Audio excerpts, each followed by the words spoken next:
Hello, my name is Rich Howard, owner of Architectural Builders Supply. This video is to bring you a closer look at the Bommer 1515-603 Louver door, double acting spring hinge, light duty, in a zinc finish.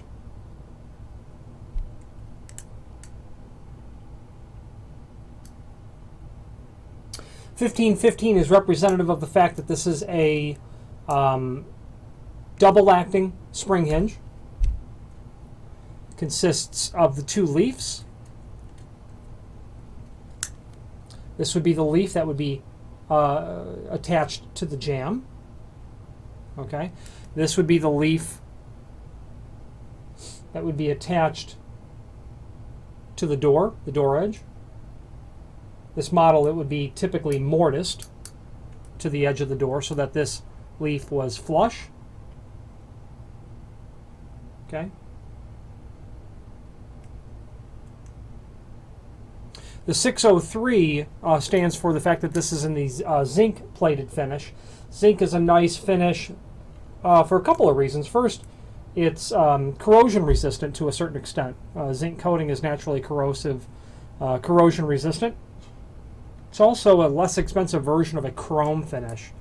It's not satin chrome and it's not polished chrome, but if you're looking for something chrome finished, zinc is a nice idea for that. The instructions, and there are links below this video to the instructions and the template below this video. And I'm referring to them now.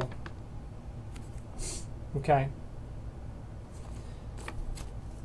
The contents of the box, they're sold as each. So you're going to get a hinge. You're going to get a package of screws. It would be a total of 6. They would be color to match. And for wood, you're going to get a tension rod, which is just a piece of black tempered steel. And then 2 pins. And it is those pins that allow you to set the tension and keep the tension on the spring.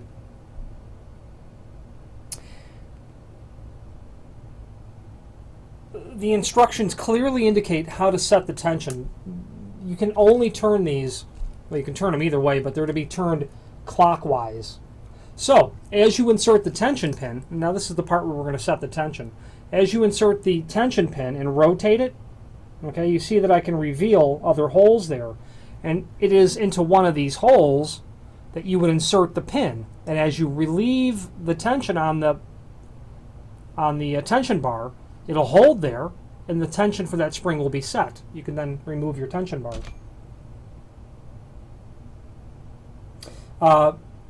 You would do that, obviously, for the leaf that is attached to the frame. Then you would do that again for the leaf that's attached to the door. That would allow the hinge to act when pushed, when the door is pushed open, allow it to go this way, back to center, and then the door would continue to act back out this way. That's what makes these double acting. The 1515 is a light duty hinge intended for doors up to about 18 pounds, maximum width of 18 inch, maximum height of 42 inch. You would certainly use 2 per door. If you felt that your door was going to be marginally on the borderline of what it's intended for, buy 3. Put 2 at the top, put 1 at the bottom. That would certainly help accommodate something that you felt was you were going to be asking the hinge to do too much.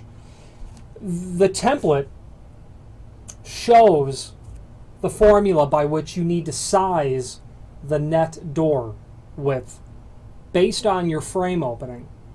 So this is an important aspect. If you've got these, the other 2 variables are going to be your door width and then how big of a opening in which you have to fit the door, your frame size, the door and your hinge. If you can review the template at this time now, would be good.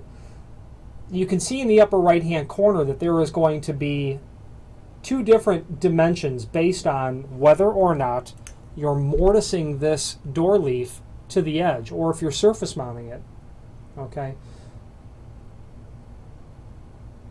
You've got a 1/16 of an inch margin that they want you to allow. Okay. Between the edge of the door and the jamb. If you're mortising this leaf, you're going to allow 0.187, 3/16 of an inch. And if you're not mortising it, you allow 0.250, a quarter inch.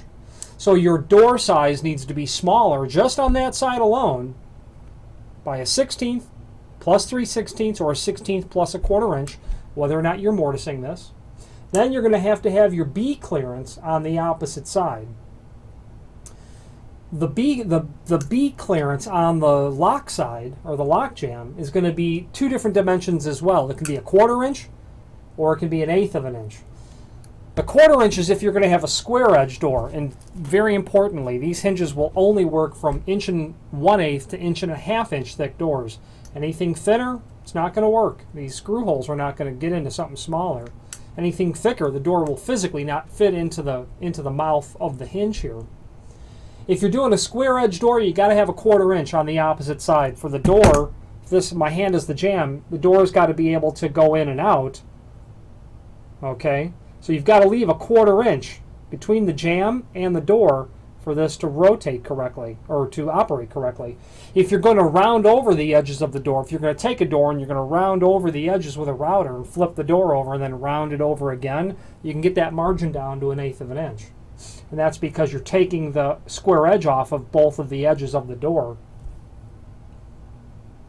I've installed these many times. I've mortised for these and machine doors for, I think, all variants of Bommer hinges. And once you do the first one, looking at the template, you become, in my opinion, become a pro. And if you have any questions on what I've gone over just now, by all means, reach out to me. I'll be happy to help. Available in different finishes. This 1515 also available in a hold open feature as well, which would be a 1515H.